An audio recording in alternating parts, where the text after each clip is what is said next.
इस वीडियो में हमारे साथ है ग्रीन सप्लाई कंपनी से राजेश जी, जो हमें बताएंगे किस प्रकार से ग्रीन सप्लाई किसानों की मदद करती है और उनके साथ जुड़कर किसान अपनी फसल की उपज किस प्रकार बढ़ा सकते हैं। मेरा नाम राजेश कुमार है और मैं ग्रीन सप्लाई का को फाउंडर हूँ। Green supply actually basically agriculture field का स्टार्टअप है जो बिहार में अभी वर्क कर रहा है। मेरा बैकग्राउंड ये है कि मैं एनआईटी रायपुर से पास आउट हूँ और उसके बाद ये मेरा दूसरा स्टार्टअप है एग्रीकल्चर का। पहला मेरा एक डिजिटल टेक्नोलॉजी का था। उसके बाद मैंने दूसरा ये स्टार्टअप 3 साल पहले किया था अपने बिहार में, जहाँ मैं नेटिव प्लेस हूँ, वहीं से अपना स्टार्ट किया। मेन मेरा मोटिव था ये स्टार्ट करने का कि हमने हमारा जो प्लेस है बिलोंग्स करता है एक फार्मिंग कम्युनिटी में। हम लोग एक ने देखा है थ्रू आउट पूरे लाइफ में अब तक का जर्नी में कि उनका क्या स्ट्रगल होता है या लाइफ क्या होता है फार्मर्स का, क्या क्या पेन पॉइंट्स है कि उनके फार्मिंग्स में पूरे 360 डिग्रीज में from pre harvest to post harvest में क्या क्या सॉल्यूशन या क्या क्या दिक्कत आती है और क्या बेहतर किया जा सकता है। इस चीज को हमने ऑब्जर्व करने की कोशिश की कि आगे क्या कर सकते हैं। तो ये ग्रीन सप्लाई हमने इसीलिए एग्रीकल्चर फील्ड को चुना क्योंकि ये फील्ड बहुत बड़ा भी है और हम लोगों को जितने भी को फाउंडर है उनको एक माइक्रो लेवल तक ये प्रॉब्लम को समझ में आती थी, जो फार्मर्स को डेली देखते थे कि क्या क्या दिक्कत आ रही है आसपास के गांव में या जो इंटरेक्ट कर रहे हैं कि हम कैसे इंप्रूव कर सकता है, क्या क्या डे टू डे बेसिस पे चैलेंज फेस कर रहे हैं। यहाँ की कई सारे ऐसे फार्मर्स थे जो डे टू डे में इनपुट्स को बाई करने के लिए कौन सा सीड्स का ब्रांड प्रोक्योर करे, कौन सा मार्केट में सेल करे, कौन सा चीज किससे गाइडेंस ले, ये सारे चीज प्रॉपर एक जगह पे नहीं थी। तो इसीलिए हम लोगों ने ये इम्प्रूव करने की कोशिश किया कि उनके प्रोडक्टिविटी को कैसे बढ़ाया जा सके, उनके उत्पादक को कैसे बढ़ाया जा सके, उनका मार्केट लिंकेज कैसे बेहतर किया जा सकता है, इसमें क्या क्या सॉल्यूशन हम लोग दे सकते हैं। तो इसी को एक आगे बढ़ाकर हम लोगों ने एक ग्रीन सप्लाई स्टार्ट किया जो एक वन स्टॉप सॉल्यूशन का काम करता है। और आगे मैं ग्रीन सप्लाई के बारे में बताऊंगा। आई थिंक बेसिक इंट्रोडक्शन ये है। अब जैसे कि हम लोगों ने अभी अपने आसपास जहाँ हम लोग रहते थे गांव में, जब थ्रू आउट में लाइफ में ग्रो कर रहे थे, तो हमने गांव के आसपास लोगों फार्मर्स को देखा था। उन्होंने जैसे मान ली कि टमाटो का उत्पादन कर रहे हैं, तो जो पहले ट्रेडिशन वे में जो उत्पादन कर रहे थे, जो सीड्स या दो ब्रांड का वही लगा रहे हैं, या तो वो अच्छे प्रोडक्ट मतलब प्रोडक्शन दे रहा है, उत्पादन दे रहा है या नहीं दे रहा है, फिर भी वही लगा रहे हैं कि उनको और कोई बता नहीं रहा है कि कौन सा और बेहतर वहां पे हो सकता है, मतलब यूज सीड्स का या ब्रांड्स का। तो ये मैंने देखा कि उत्पादक कितना है। दूसरा उनका मार्केट लिंकेज का डे टू डे में कि कैसे बाजार तक जाना, वो एक लिमिटेड थे, अपने एक एरिया में ही लिमिटेड थे। जैसे अगर जो एरिया में वहाँ पे या तो मंडी होगा या छोटे बायर्स होंगे, वो डायरेक्टली उन्हीं लोगों से बस वो उनका लिमिटेशन था कि उन्हीं को ही सेल करना है, या तो वो प्राइस कम हो या ज़्यादा हो या फिर लार्ज क्वांटिटी हो कम क्वांटिटी, उन्हीं को देना था। तो एक बैरियर हमने देखा था। दूसरा बैरियर देखा कि कोई उनके पास गाइडेंस नहीं है बेसिक कि कैसे हम और आगे बेहतर कर सकते हैं किसी भी तरह का। चौथा इसमें भी प्रॉब्लम था क्रेडिट लिंकेज का, कि अगर कोई प्रॉब्लम आती है फंडिंग का या फिर वर्किंग कैपिटल का उनको रिक्वायरमेंट है, तो वो क्रेडिट भी नहीं ऑप्शन था उनके पास। तो हमने ये सोची क्या कि कैसे सॉल्व कर सकते हैं इस प्रॉब्लम को। तो हमने स्टार्ट में मार्केट लिंकेज से शुरुआत किया क्योंकि वो डे टू डे बेसिस पे रिक्वायरमेंट था कि हाँ, क्या आप किसानों को पहले ये भरोसा दिला सकते हैं कि उनका जो प्रोडक्ट है वो आप अच्छे रेट पे सेल करा सकते हैं या अच्छा ऑप्शन दे सकते हैं, वो अपने लोकल जो 4-5 किलोमीटर के एरिया के बायर से सीमित है क्या। फिर हमने लॉजिस्टिक का भी अरेंजमेंट स्टार्ट किया। उन्होंने बोला कि आप लॉजिस्टिक्स भी अरेंज करें क्योंकि हमारे पास ऑप्शन नहीं है। तो शुरुआत में हम 1 साल लॉजिस्टिक्स और मार्केटिंग के सपोर्ट प्रोवाइड करते थे, तो इस तरह से एक मार्केट का सपोर्ट प्राप्त हुआ। तो फार्मर का एक ट्रस्ट बिल्ड होने लगा कि जैसे आप बोल रहे हैं कि अब मान लीजिए कि बिग बास्केट्स में हम लोगों ने सप्लाई कराना स्टार्ट किया कि अच्छा क्वालिटी लगाओगे तो अच्छा रेट मिलेगा। तो उन्होंने बोला कि अच्छा क्वालिटी लगाना है सर, तो आप ही बताएं कौन सा सीड्स लगाएं, कौन से ब्रांड का लगाएं या किस तरह का वैरायटी लगाएं। तो हमने गाइडेंस लेना स्टार्ट किया एडवाइजर से, एग्री एडवाइजर से, कि सर इस एरिया में बताएं क्या लग सकता है, यहाँ पे किसान ऐसे पूछ रहे हैं कि क्या क्या हो सकता है बेहतर। तो हम लोगों ने कई जगह पे गाइडेंस लिया और उसके बाद उनको बताया कुछ लोगों को कि ऐसा कराइए। तो एक सीड्स देने का भी हमारा स्टार्ट हुआ ऑपरेशन कि जो जो उनका मार्केट लिंकेज दे रहे हैं हमको इनपुट्स भी देना है। तो हमने इनपुट्स की सर्विस से स्टार्ट की, एग्री इनपुट्स का। फिर हम लोगों ने धीरे धीरे ये पाया कि वो जो पूछ रहे थे एक्चुअली एक साइंटिफिक नॉलेज भी चाहिए बेहतर करने के लिए, क्योंकि वो 50 साल या 20 साल से करते आ रहे हैं, उसमें वो सीख गए हैं कि क्या करना है, पर इम्प्रूव करने के लिए बेहतर चाहिए। तो हम लोगों ने कई सारे एग्रीनॉमी से भी टाई अप किया कि कैसे कर सकते हैं, एक दो लोगों को प्लेटफॉर्म पे अपने लाया कि बताएं हम लोगों को जो भी किसान पूछ रहे हैं। तो इस तरह से 3 सर्विस हम लोगों ने 2 साल में स्टार्ट किया। एक तो मार्केट लिंक दे ही रहे थे, इनपुट का सर्विस दिया, फिर और एक बेसिक एडवाइजरी के रूप में हम लोग उनको प्रोवाइड कर रहे थे। तो अब हम लोग क्या किए कि धीरे धीरे उनका मार्केट लिंकेज, अब हमारे प्लेयर बिग बास्केट हो गए, जियो स्मार्ट बाजार हो गए, जियो मार्ट हो गए, इन लोगों में लिंक कराना स्टार्ट किया मैं। तो एक अच्छा ऑप्शन मिलने लगा उनको। अगर आपके पास ऑप्शन है कि हाँ वो प्रोडक्ट सेल हो सकता है, कोई ऑप्शन दे रहा है, लॉजिस्टिक्स भी दे रहा है, तो उनका टाइम बचने लगा कि हमको दिन भर मंडी में नहीं जाना पड़ रहा है। जो प्रोड्यूस ले रहा है खेत से ही तो वो मतलब कि निकल रहा है और प्रोक्योर होके चला जा रहा है, तो ये एक ईजी था उनका। पेमेंट का साइकिल भी काफी ईजी था, 24 आवर था। तो ये एक हैबिट आने लगा उनमें कि हाँ भाई ये कॉन्फिडेंस आला है, कुछ भी तो कई सारे फार्मर ने अपना जो खेती का दरिया है वो बढ़ा डबल करना स्टार्ट कर दिया। फिर हम लोग अपने अनुसार उनको बताने लगे क्या सीड्स लगाना है, क्या नहीं लगेगा, मार्केट के गाइडेंस के अनुसार। तो आई थिंक ये हमारा काफी अच्छा रहा उनका ट्रस्ट बिल्ड करने का। हम लोग ने जब स्टार्ट किया था तो अपने नेटिव प्लेस जहाँ पटना रूरल एरिया से स्टार्ट किया था। फिर अभी हम लोग 6 डिस्ट्रिक्ट्स में बिहार में ऑपरेट कर रहे हैं, यूपी में स्टार्ट कर रहे हैं हम लोग। अभी अब स्टार्ट है, नेक्स्ट 6 मंथ में 4 स्टेट्स में स्टार्ट कर रहे हैं। बिहार, यूपी, एमपी और फिर छत्तीसगढ़ का है नेटवर्क हमारा स्टार्ट करने का।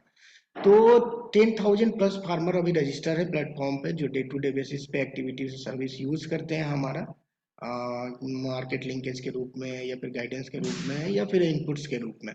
तो इसमें अब सबसे बड़ा इम्पोर्टेंस है कि कैसे आप सर्विस दे रहे हैं। एक तो है कि आप क्या सर्विस दे रहे हैं, दूसरा है कि आप कैसे सर्विस मास लेवल तक पहुंचा रहे हैं। आपका जो फार्मर्स का नेटवर्क है वो किस तरह का है, या तो बड़े फार्मर है या छोटे फार्मर है या फिर किस तरह के फार्मर, जियोग्राफिकल काफी डिफरेंस होता है एग्रीकल्चर में। तो इसको हम लोगों ने एक सेग्रीगेट किया कि हमारा कौन सा मार्केट है। तो हमने ये देखा कि जो ज्यादातर किसान बिहार में जहाँ पर हम लोग शुरुआत किए थे, जो छोटे किसान थे, जो जिनका 1 एकड़ 2 एकड़ लैंड साइज है उस पे खेती करते हैं, वो एक्चुअली हम लोगों ने पाया कि 80 to 90% बिहार इंडिया में वही फार्मर है। बाकी जो 10% फार्मर जिनका 10 एकड़ या 50 एकड़ है, वो थोड़ा सा टेक्नोलॉजी जानते हैं। अगर आप उनको ऐप बना दोगे कि आप उस पर सेल करके अपना क्रॉप डाल सकते हो तो वो यूज कर सकते हैं, पर बाकी 80% फार्मर वो नहीं कर सकते थे डायरेक्टली ऐप या टेक्नोलॉजी यूज नहीं कर पा रहे थे। तो हमारा एक नया कॉन्सेप्ट लाया कि हम विलेज लेवल तक एक फिजिकल ऑप्शन क्रिएट करेंगे जहाँ पे किसान आए, समझे कि क्या फायदा मिल सकता है, वहां पे डेली इंटरेक्ट करे किसी एक कंपनी के फील्ड ऑफिसर से कि क्या क्या गाइडेंस ले सकते हैं, कैसे हम बेहतर कर सकते हैं खेती को। तो हमने एक सुविधा केंद्र का कॉन्सेप्ट लाया कि पर विलेज, 2-3 विलेज को मिला के जो 3 से 5 किलोमीटर के रेडियस में फार्मर है, वो डेली वहां पे आएंगे। एक ऑफिस होगा ग्रीन सप्लाई का, जो एक सुविधा केंद्र का काम करेगा कि आप आए, क्या लगाना है सर, कैसे उसको मार्केट लिंकेज में देना है, तो गाड़ी कब आएगी, कितना प्रोडक्शन होगा, कब टूटेगा, वो पूरी तरह से गाइड करने लगा। वहाँ का फील्ड ऑफिसर जो सुविधा केंद्र का माइक्रो एंटरप्रेन्योर हम लोगों ने हायर किया। तो वो पूरी तरह से 400-500 किसानों को डे टू डे बेसिस पे मैनेज करता है, हैंड होल्डिंग सपोर्ट प्रोवाइड कराता है, मतलब डिजिटली असिस्टेंट के रूप में। हम लोग उसको डिजिटली प्रोडक्ट प्रोवाइड कराते हैं कि आप ये करो, वो फिर एक असिस्टेंट के रूप में प्रोवाइड करता है छोटे स्मॉल फार्मर्स को। तो ये काफी अच्छा मॉडल लगा जो ट्रस्ट बिल्ड करने लगा फार्मर को। अगर आप उनको पेमेंट साइकिल 24 आवर 48 आवर भी करते हो तो कोई दिक्कत नहीं है, क्योंकि हमारा एक प्रेजेंस है, इसलिए उन्होंने ये ट्रस्ट किया प्लेटफॉर्म को कि हाँ भाई अगर आप इनको सामान दोगे तो अगर 24 आवर के बाद भी पैसा मिल रहा है तो कोई दिक्कत, क्योंकि यहाँ पे उनके आदमी है जो समझ सकते हैं या बता सकते हैं, रिस्पॉन्सिबिलिटी है कि ये दे सकते हैं। या फिर जो आप कह रहे हो कि सर आप नया प्रोडक्ट लगाओ हम बाई कर सकते हैं, तो ये भी एक ट्रस्ट बिल्ड हुआ। जैसे कई सारे अभी आपको बताना चाहूंगा कि बिहार में जो स्मार्ट रिटेल और बिग बास्केट है, वो एग्जॉटिक फ्रूट्स ज्यादातर बिहार से बाहर से अब मंगाते थे, जो कि बिहार में हो सकता था।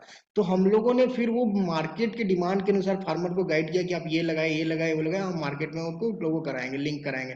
तब ये भी एक ट्रस्ट का हमारा काफी अच्छा जरिया हुआ कि यूज कर रहे हैं फार्मर जो कह रहे हैं, आई थिंक जो उस एरिया में 90% फार्मर होते हैं वो एक्सेस करते हैं सर्विस को हमारा। बाकी अदर जैसे जो डिजिटली प्लेटफॉर्म होता है वो 1% या 2% फार्मर एक्सेस करते हैं उसको। तो ये जो हम जहाँ पे काम कर रहे हैं वो हमारा फिजिकली ऑर्गेनिक ग्रोथ है। अभी हम लोग करीब 125 विलेज में कवर कर चुके हैं इस चीज़ को, जो 4-5 डिस्ट्रिक्ट्स में बिहार का है। तो इसमें हमने ये पाया कि पहले शुरुआत में हम लोगों ने 20-25 तो जहाँ जानकारी था कि ये इस विलेज में अच्छा किसान कर रहे हैं, अच्छा उत्पादन कर रहे हैं, उनका मार्केट लिंकेज बहुत चैलेंज आ रहा है, तो स्टार्ट किया। फिर धीरे धीरे जब लोगों को फार्मर से नेटवर्क से हमको पता चलने लगा कि कुछ फार्मर आने लगे ऑफिस में, कॉल करने लगे नंबर पे कि सर हमारे तरफ भी आइए, हमारे पास भी ओपन करिए अपना सर्विस, हम लोग देने लगेंगे आपको, प्रोडक्ट देंगे, सर्विस लेंगे। तो इस तरह से हम लोगों का 50-60 ओपन हुआ। फिर हम लोगों ने कुछ जैसे जीआई टैग्स के वो प्रोडक्ट्स हैं, मैंगो है, लीची है, तो वहाँ पे भी हम लोगों ने स्टार्ट किया कि मार्केट सर्वे करके कहाँ क्या कर सकते हैं। तो अभी फिजिकली हमारा मार्केट रिसर्च होता है वहाँ पे, जो पोटेंशियल फार्मर्स होते हैं क्या वहाँ पे हम अपना इंफ्रास्ट्रक्चर डेवलप कर सकते हैं जो फिजिकल भी हो, लॉजिस्टिक भी कभी मैनेज कर सकें, और वहाँ से ट्रांसपोर्टेशन और एक बेटर प्राइस मिल सके। तो हम वही अभी स्टार्ट कर रहे हैं, और वो वहाँ पे डायरेक्टली सुविधा केंद्र पे आके जुड़ते हैं किसान, या फिर फोन से जुड़ते हैं, जो वहाँ के फील्ड ऑफिसर होते हैं उनसे जुड़ते हैं। अभी हमने पैन इंडिया या बाहर इसलिए नहीं किया है कि हम वही सर्विस देना चाहते हैं जो बेहतर हो। अभी मान लीजिए कि हम मान लीजिए यूपी में कोई किसान आए, उनको अगर हम सर्विस अभी कहें कि चलिए हम आपको देते हैं, पर हमारा अभी वहाँ पे अपना कंट्रोल नहीं है, लॉजिस्टिक का कंट्रोल नहीं है, इंफ्रास्ट्रक्चर नहीं है, तो वो बेहतर नहीं दे पाएंगे। पर हम वो भी एक ट्राई कर रहे हैं कि क्या हम अभी जहाँ प्रेजेंस नहीं है उन किसानों को कुछ बेनिफिट कर पाएंगे कि नहीं कर पाएंगे। तो ये हमारा अभी वर्किंग चल रहा है, पर कोशिश करेंगे कि उनको भी दें। अभी वेबसाइट भी है हमारा, रजिस्ट्रेशन प्रोसेस हमारा होता है प्रॉपर, फिर एक फॉर्म भी होता है जो इसमें वो किसान बताते हैं कि लैंड साइज उनका कितना है, किस सीजन में क्या क्रॉप्स लगाते हैं, और चैलेंजेस क्या क्या फेस करते हैं। तो इस तरह से ओके। जी जी, ऐसे कई सारे स्टोरी हैं हमारे, जो किसान आके बताते हैं, या फिर उनका स्टोरी हम लोगों ने लिखा है ये ऑफिस में, फोटो भी है कई सारे। तो इसमें मैं एक शुरुआत में मैं अपना बताना चाहूंगा, जो दूसरा सुविधा केंद्र था मेरा, सुविधा केंद्र भैंसवा था, वो पटना जिला में ही आता है। वहाँ पे किसान काफी थोड़ा अच्छे थे किसान, और उन्होंने जब पहली बार जब मैं वहाँ गया किसान का, तो बताया कि इससे पहले सीजन में ना सर वहाँ पे आपसे गोल ब्रिंजल जो आता है, भंटा बोलते हैं उसको, आप शायद नाम सुने होंगे, राउंड ब्रिंजल। उसके पहले सीजन में इतना ज्यादा प्रोडक्शन हुआ था कि उनका सेल नहीं हुआ था। तो काफी परेशान थे, काफी परेशान थे। तो नेक्स्ट सीजन लगाएं कि ना लगाएं ये प्रॉब्लम था उनको, तो हम लोगों ने स्टार्ट ही किया था, सीजन स्टार्ट लगा रहे थे। तो हमने बताया कि 5 आप मंडी या 5 ऐसे हम आपको ऑप्शन देंगे, जो यहाँ का अगर नहीं लेगा मतलब लोकल मंडी, तो हम आपको वहां लिंक कराएंगे। तो उस तरह से कम ऐसे 20 थे जो कंटिन्यू किए, बाकी तो नहीं किए क्योंकि वो पहला बार में शुरुआत नहीं था। तो ऐसे 10-15 नाम है, नाम भी बता सकता हूँ मैं आपको, पर उन 10 किसान गांव का मैं बता रहा हूँ। जब मैंने स्टार्ट किया कि आप ये लगाओ क्रॉप्स, हमारे पास डिमांड है 5, एक डिमांड नहीं है तो 5 और ऑप्शंस है वहां पे लगाएंगे। तो वो लगाए वो किसान वहां पे, बाकी जो नहीं लगाए किसान छोड़ दिए वो कि नहीं होगा, इस सीजन में भी हो सकता है कि नहीं सेल होगा। कोरोना चल रहा था उस टाइम, कोरोना में काफी प्रॉब्लम आ रही थी, कोई दूसरे बायर भी नहीं जा पा रहे थे। तो उन्होंने लगाया क्रॉप्स, हमारे इनपुट्स के गाइडेंस में हमने इनपुट्स भी प्रोवाइड किया उनको कि आप ये लगाओ। बिग बास्केट से हमने इंश्योरेंस लिया कि भाई हम अपने थी पे इंश्योरेंस पे लगवा रहे हैं, आपको लेना होगा। या 2-4 और जो बायर थे उनको बोला कि आपको लेना होगा, क्योंकि वो ट्रस्ट हमको दिखाना है तभी होगा। तो इस तरह उनका जब वो हुआ प्रोडक्शन, वो काफी अच्छा भी हुआ, और पहले से दुगना रेट पे निकला वो मार्केट पे। और एक तो और बताऊं, कुछ फार्मर ऐसे बोले कि सर अगर इस तरह से आप अगर कंटिन्यू करोगे हर सीजन में, तो हम जो भी फार्मिंग करते हैं वो डबल करते चले जाएंगे। क्योंकि अब हमको क्या है कि पूरा फोकस बस किसानी पे लग रहा है। अब ये नहीं टेंशन हो रहा है क्या बेचना है, रेट भी आप देख ही ले रहे हो, लोकल मंडी का वो लोग रेट पता कर ले रहे हैं। ऐसा तो है नहीं कि रेट आप कम दे रहे हो, रेट का ऑप्शन 5 बता रहे हो, खुद बोल रहे हो कि क्या बेचना है आप बताओ, वहां आप बेच दे रहे हो, लॉजिस्टिक भी उपलब्ध करा दे रहे हो। तो ये काफ़ी अच्छा हम लोग का एक सक्सेस स्टोरी है उस विलेज का, जहाँ जाते हैं वो लोग खुद बताते हैं दूसरे किसान को, तो वो आते हैं उसी तरह से। किसान जैसे मैंने आपको शुरुआत में बताया था कि अगर फिजिकल सेंटर नहीं है तो बिल्ड ट्रस्ट नहीं होता है, कहेगा कि नहीं हम नहीं लगाएंगे, आप क्या ऐसे बोलता है कि कितने सारे लोग आए हमको बोले कि ये लगाओ हम खरीद लेंगे, पर नहीं खरीदते हैं। तो हमने फिजिकल सेंटर यही इसलिए खोला था कि ट्रस्ट पहले बिल्ड हो कि हाँ भाई हम जो बोलेंगे अब करेंगे, वो चीज़ें वो कंपनी करेगी। तो ऑर्गेनिक में नहीं, इनऑर्गेनिक में ही ऐसा आया था। हमने दूसरा वैरायटी का एक टोमेटो लगाया था जो काफ़ी दिन तक, लॉन्ग टर्म तक उसका ड्यूरेबिलिटी था, जो मतलब खराब नहीं हो पाता था 2-3 दिन तक। तो उस एरिया में हमने लगवाया था। तो प्रोडक्शन उस एरिया के अकॉर्डिंग जो पहले से था वो थोड़ा सा कम हुआ था, पर प्राइस उनका काफ़ी अच्छा मिला। तो जो ओवरऑल था वो अच्छा हुआ था। उन्होंने वो समझ नहीं पा रहे थे कि सर हमारा इतना सारा प्रोडक्शन होता था पहले, अब इतना हुआ है। तो हमने बोला कि ठीक है उतना हुआ, पर आप कैलकुलेट करो ना कि आपको पिछले सीजन में कितना पैसे कमाए, इस सीजन में कितना कमाए। तब उनको पता चला कि हाँ ये सही बोल रहे हैं, और उनका खर्च भी कम लगा ना। जैसे मान लीजिए कि आपके पास 10 टन का है, तो 10 टन डेली प्रोक्योर करेंगे तो उसका कॉस्ट लगेगा, लेबर टॉप कॉस्ट लगेगा, वो कर लगेगा। पर अगर मान लीजिए वो 6-7 टन में ही उतना पैसे आ जा रहा है, तो वो तो कम कम में ही हो गया, लॉजिस्टिक का भी कम लगा, सब कुछ कम लगा, उतना हो गया। तो वो धीरे धीरे समझ में आया किसानी इस तरह से। पर कुछ ऐसे भी हैं जैसे आप बताया कि कम उत्पादन हुआ है, कुछ ऐसे जगह पर टेराई भी किया पर नहीं हुआ वहां पे, मतलब बहुत कम हुआ। पर किसान कुछ लोग समझे कि भाई सही बात है, ट्राई कर रहा है, 10 किसान को ट्राई किया तो 1-2 किसान तो थोड़ा रहते हैं कि नहीं, अरे आप कुछ लग कर दिए। पर कुछ आज 4-5 रहते हैं कि नहीं सर अच्छा बताए, अगली बार दूसरा वैरायटी लगेगा। वो तो टेस्ट एंड ट्रायल है, वो भी वैज्ञानिक, किसी वैज्ञानिक भी बताते हैं तो कभी कभी वो फ्लॉप हो जाता है। अभी का जो विजन है हमारा, हमने देखा है कि एग्रीकल्चर फील्ड काफी ग्रो कर रहा है, जिसमें टेक्नोलॉजी, इन मशीनरी, ये काफ़ी हाई लेवल तक डेवलप किया जा रहा है, मतलब काफ़ी इफिशियंट डेवलप किया। पर प्रॉब्लम्स इनमें क्या है कि वो अभी तक मास लेवल तक रीच नहीं कर पाई है। या तो वो इन टॉप 1-2% पे ही लिमिटेड है, और इस तरह की टेक्नोलॉजी बनाई गई है, या इस तरह की मशीनरी, या उनका कॉस्ट इस तरह से है, या अडॉप्शन इस तरह से 1-2%। तो हमारा यही गोल है कि हम क्या उसमें एक भागीदारी दे सकते हैं कि जो मास लेवल तक फार्मर्स तक पहुंचा सके। हो सके टेक्नोलॉजी हम नहीं बिल्ड करें, हो सके ड्रोन हम नहीं बिल्ड कर रहे हैं, पर ड्रोन कोई और बना रहा है, क्या हम एक फार्मर्स प्लेटफॉर्म बन सकते हैं जो असिस्टेंट प्रोवाइड कर सकता है फार्मर्स का, जो पे पर बेसिस पे हो या फिर किसी पर बेसिस पे हो, वो उनके पास ला सके वो टेक्नोलॉजी। बस ड्रोन का ही नहीं हो, इरिगेशन सिस्टम का हो, या फिर मार्केट लिंकेज का ही ऑटोमेटिक लॉजिस्टिक्स हो। हम ये करें कि मास लेवल तक, ना कि बस 1% या 2%, नेक्स्ट 30-40% फार्मर्स तक बिहार के या फिर और जगह पे इंडिया के, वो ऐसा प्लेटफॉर्म हम डेवलप करना चाह रहे हैं जो कि पूरी तरह से सेंट्रिक हो फार्मर्स का। ये बस ये नहीं कि एक बार मान ली कि हम बाई किए आपसे, उसके बाद ये हमारा रिश्ता आपसे खत्म हो गया, नहीं। हम आपसे बाई कर रहे हैं, फिर आपको सेव गाइडेंस भी दे रहे हैं, थ्रू आउट पूरे लाइफ साइकिल में हम आपसे कंटिन्यू टच में हैं, ताकि हम कंटिन्यू आपको गाइड करते रहें कि कैसे क्या इंप्रूवमेंट कर सकते हैं, कहाँ पे आप फेल हो सकते हैं तो हम सपोर्ट कर सकते हैं। इसमें मैकेनाइजेशन में भी हम सपोर्ट करेंगे आपको, क्रेडिट लिंकेज में भी सपोर्ट करके हम एक इनेबलर प्लेटफॉर्म बनना चाहते हैं फार्मर्स का, जो बाहर की टेक्नोलॉजी है, जो अच्छी टेक्नोलॉजी है, प्लेटफॉर्म पे लाएं और वो किसानों तक पहुंचाएं। कहना चाहूंगा कि देखिए, आजकल स्टार्टअप पे भरोसा करना बहुत जायज है, कई सारे लोग नहीं करते। हम लोग तो एक यंग एज में तो शुरुआत में गए तो बोलते थे लोग कि क्या करेगा, जब तक कि दिखा नहीं देते थे करके।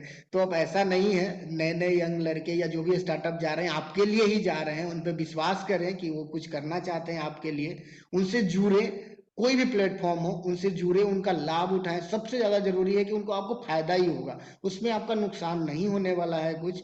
और जो ट्राई करना चाहते हैं नए स्टार्टअप फाउंडर जैसे हमारे तरह की, क्या उसमें इम्प्रूवमेंट, उनको भी साथ दें, उनसे जुड़े। हमने ये भी देखा है कि कुछ ट्रेडिशनल फार्मर बोलते हैं कि नहीं, ये प्लेटफॉर्म से कुछ नहीं होगा, ऐसे नहीं होगा। पर आप आगे बढ़े, आप प्रोग्रेसिव किसान बने, प्रगतिशील किसान के रूप में बढ़े। हो सकता है कि आप इस सीजन में ना पड़े, अगले 2-3 सीजन में आप उनसे ज्यादा कमा लेंगे। तो इस गोल को चले कि हम प्रगतिशील किसान के रूप में आगे बढ़े, नए नए प्लेटफॉर्म का यूज करें, वही आपको फायदा और आगे एक बिजनेस के रूप में खेती को डेवलप करेगा।